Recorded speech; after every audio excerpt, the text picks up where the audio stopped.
ایک مرتبہ حضرت ابو مسلم خولانی رحمۃ اللہ علیہ 3000 لشکر کے ساتھ سیریا کی طرف سفر کر رہے تھے تو راستے میں ایک تیز بہنے والی پہاڑی ندی آئی۔ نہ کوئی کشتی تھی نہ کوئی پل تھا۔ حضرت ابو مسلم خولانی رحمۃ اللہ علیہ نے 2 رکعت نفل پڑھ کر اللہ سے دعا کیا، اللہ ہم تیرے نبی کے امتی ہے، جیسے تو نے بنی اسرائیل کو سمندر پار کروایا تھا، ایسے یا اللہ تو ہمیں بھی ندی پار کروا دے۔ پھر انہوں نے اپنی فوج کو، اپنے لشکر کو بتایا کہ میں اپنے گھوڑے پر ندی میں اترتا ہوں، اللہ پر بھروسہ کرتے ہوئے، توکل کرتے ہوئے تم سب بھی میرے پیچھے آنا۔ اگر کسی کا کوئی سامان یا کسی کی جان کا نقصان ہو جائے تو اس کا ذمہ دار میں ہوں۔ اس طرح فوج کو، لشکر کو یقین دلایا۔ حضرت ابو مسلم خولانی رحمۃ اللہ علیہ اپنے گھوڑے پر ندی میں اتر گئے اور پانی کے اوپر سے گزر گئے۔ پورا لشکر ان کے پیچھے چل کر پوری فوج ان کے پیچھے چلی، سب لوگ پانی پر چلتے ہوئے پار ہو گئے۔ لشکر میں سے ایک آدمی نے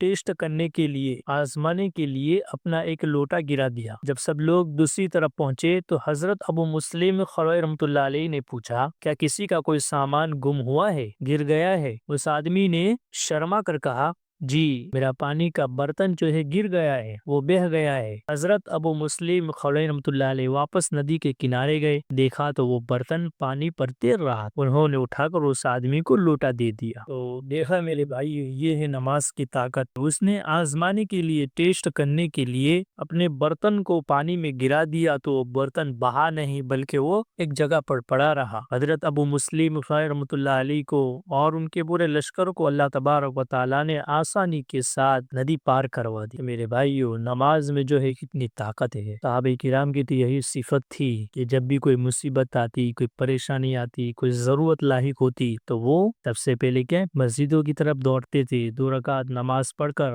اللہ سے اپنے مسئلوں کو حل کرواتے تھے۔ اس لیے تو اللہ تبارک و تعالیٰ نے قرآن کریم میں فرمایا، یا ایھا الذین آمنوا استعینوا بالصبر والصلاۃ، ایمان والو تم نماز کے ذریعے سے اور صبر کے ذریعے سے اللہ کی مدد کو حاصل کرو۔ لیکن میرے بھائیو، آج ہمارا معاملہ الٹا ہو چکا ہے۔ آج ہم اللہ کی طرف دوڑنے کی بجائے ہم دنیا کی طرف بھاگتے ہیں، اسی وجہ سے ہم پریشان ہو جاتے ہیں۔ نہیں میرے بھائیو، ہم اپنی عادت کو اپناوے، جب بھی کوئی مصیبت آوے، پریشانی آوے، کوئی ضرورت ہو تو سب سے پہلے 2 رکعت نماز پڑھے، اللہ سے دعا کرے، پھر وہ کام کرے تو اللہ تبارک و تعالیٰ ضرور ہماری مدد کرے گا۔ جس طرح اللہ تبارک و تعالیٰ صحابہ کرام کے مسئلوں کو حل کرتا تھا، ان کی مدد کرتا تھا، ایسے ہی اللہ تبارک و تعالیٰ ہماری بھی مدد کرے گا، ہماری ضرورتوں کو پورا کرے گا، پریشانیوں کو دور کرے گا۔ اس لیے سب سے پہلے ہمیں نماز سیکھنے کی ضرورت ہے۔ ہم خود بھی نماز سیکھیں، اپنی بیویوں کو نماز سکھائے، اپنے بچوں کو نماز سکھائے، ان کو نماز پڑھنے کی عادت ڈلوائے، خود بھی قرآن کریم کی تلاوت کرے، گھروں میں بھی قرآن کریم کی تلاوت کا اہتمام ہو،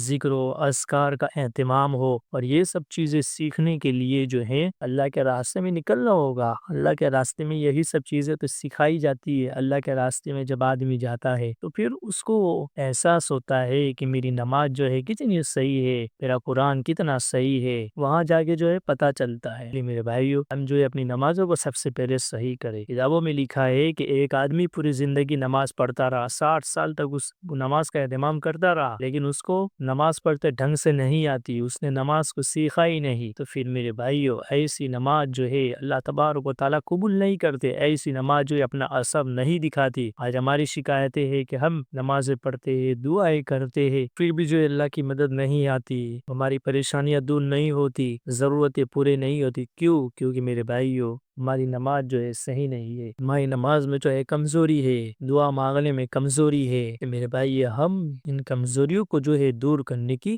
کوشش کریں۔ جب ہماری نماز مضبوط بن جائے گی، ہماری دعا مضبوط بنے گی، ہم قرآن کا اہتمام کریں گے، پھر اللہ کی مدد ضرور آئے گی۔ اللہ تبارک و تعالی ہم سب کو اس پر عمل کرنے کی توفیق عطا فرمائے۔ وما علینا الا البلاغ۔